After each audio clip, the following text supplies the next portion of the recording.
សួស្តីអ្នកនរគ្នាស្គាល់ដើមតកោឡើយនេះដើមតកោពេញទីមកនេះឃើញហ្នឹងដើមតកោតាន់ណា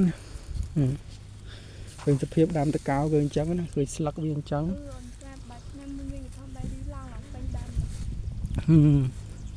នេះដានជើងគោនេះឃើញហ្នឹង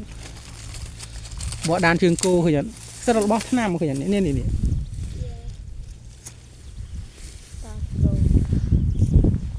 ហើយអត់ស្គាល់អ្នកផ្កាយគេឃើញតែនេះប្រយោជន៍តណាទៀតមើលដើម7មែនផ្កា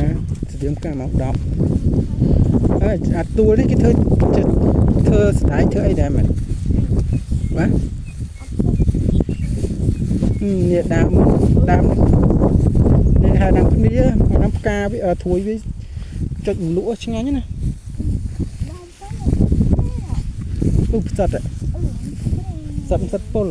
ថាមិនផ្សិតប៉ក់ណាផ្សិតពុលតែឃើញនេះអាផ្សាយនេះពុលនេះចាំមើលកែបួចឲ្យផ្សាយ